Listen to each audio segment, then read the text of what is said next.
Confidence doesn't disappear overnight. It doesn't leave with a dramatic event or one huge failure. It erodes quietly, day after day, choice after choice. Most people think confidence is something you're born with or something you gain after enough success. But that's not true. Confidence is built by the promises you keep to yourself, and it's destroyed by one silent habit that most people don't even realize they're practicing. That habit is constantly betraying yourself.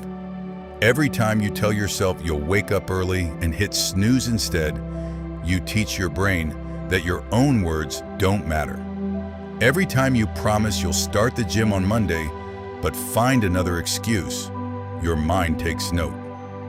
Every time you say you'll stop texting that person, stop procrastinating, stop wasting time online, stop comparing yourself, and then do it anyway, something inside you weakens. Nobody sees it happening. There are no alarms, no warnings. But your self-trust begins to disappear. Think about someone you don't trust. Maybe they always break promises. They say they'll show up, but they don't. They say they'll help, but they disappear. Eventually, you stop believing them. Now ask yourself something uncomfortable. Why would your brain trust you if you keep breaking promises to yourself? That's the real reason so many people struggle with confidence. They've spent years proving to themselves that they can't rely on their own decisions. The tragedy is that they blame confidence instead of recognizing the habit creating the problem. We often believe confidence comes before action. We think, once I feel confident, then I'll apply for the job. Then I'll start the business. Then I'll post the content. Then I'll approach the person I like. But confidence almost never comes first. Action comes first. Then confidence follows. Every successful person you've admired has experienced fear, uncertainty, rejection, embarrassment, and self-doubt. The difference is they acted before they felt ready. Waiting to feel confident is like waiting for the ocean to become still before learning how to swim. It never happens. The silent habit becomes even more dangerous because it disguises itself as comfort.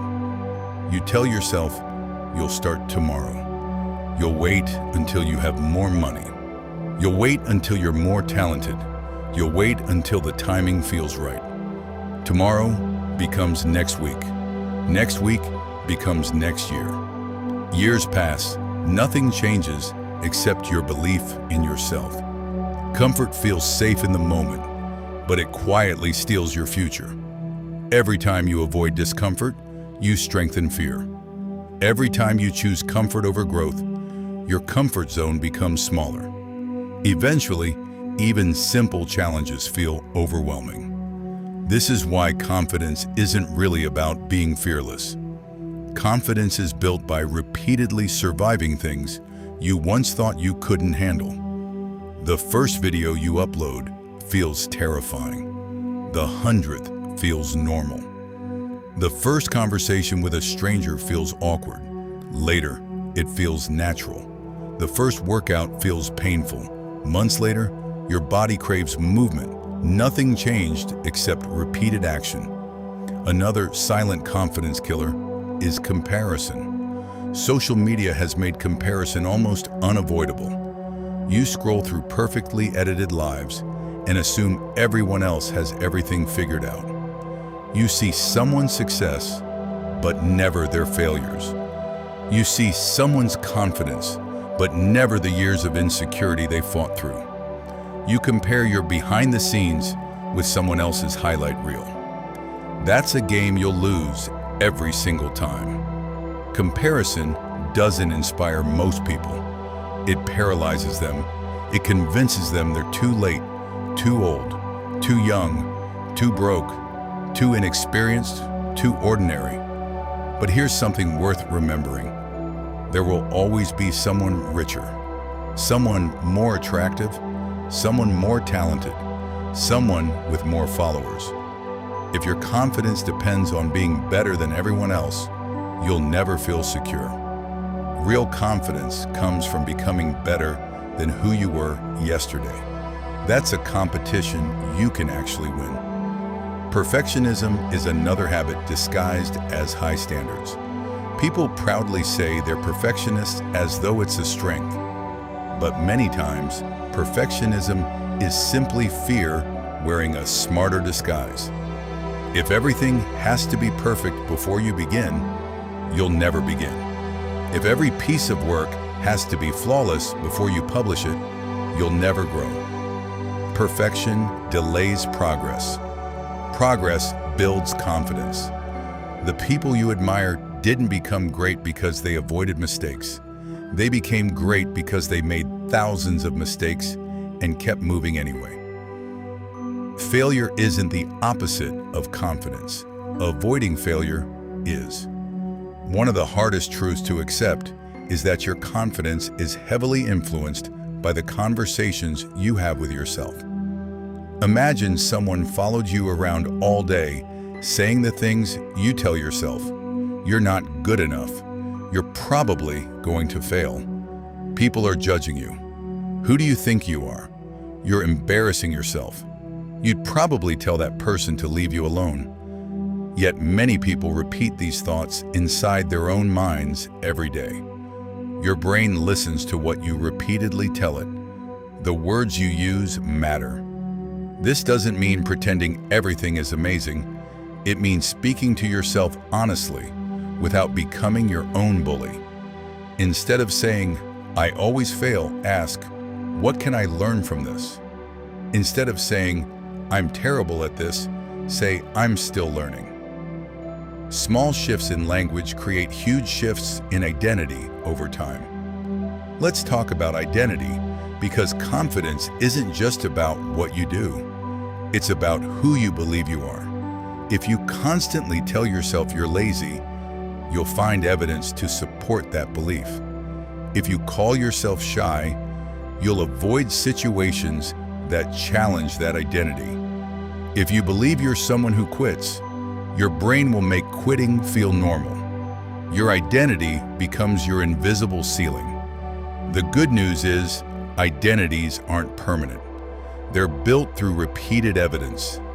Every time you keep a promise to yourself, you collect evidence. Every time you choose discipline over excuses, you collect evidence.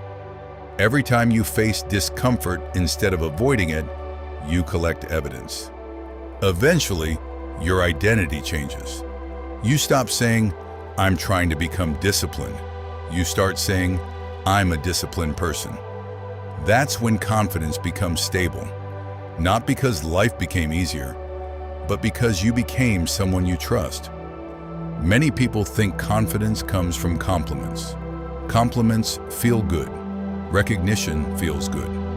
Validation feels good. But borrowed confidence is fragile. If your confidence depends on applause, criticism will destroy it. If your confidence depends on likes, silence will make you question yourself. The strongest confidence comes from private victories. The workout nobody saw. The early mornings nobody applauded. The difficult conversations nobody knew about. The habits you maintain even when nobody is watching. Those moments build something external validation can never replace. Discipline is confidence in action. People often separate the two, but they're deeply connected. Every disciplined decision sends your brain the same message: I can trust myself. That's why disciplined people often appear confident. Not because life is easier for them, but because they've spent years proving to themselves that they'll follow through. Let's also talk about fear of judgment. One of the biggest reasons people stay small is because they're worried about what others think. But here's something interesting. Most people aren't thinking about you nearly as much as you imagine. They're busy worrying about what everyone thinks of them. Everyone is trapped inside their own insecurities. The audience you fear judging you is usually too distracted judging themselves. And even if someone criticizes you, so what? People criticize those who try. People criticize those who succeed. People criticize those who fail. No matter what you do, someone will have an opinion. You can't build confidence while trying to satisfy everyone. Eventually, you have to choose whose opinion matters more, the world's or your own. Confidence also grows when you become comfortable being uncomfortable. Instead of avoiding difficult conversations, have them. Instead of avoiding new opportunities, take them. Instead of avoiding rejection, risk it. Every uncomfortable experience expands your world. Every avoided experience shrinks it. Growth always charges an admission fee called discomfort. Pay it willingly. The alternative costs much more. Regret. Years from now, most people won't regret the times they embarrassed themselves.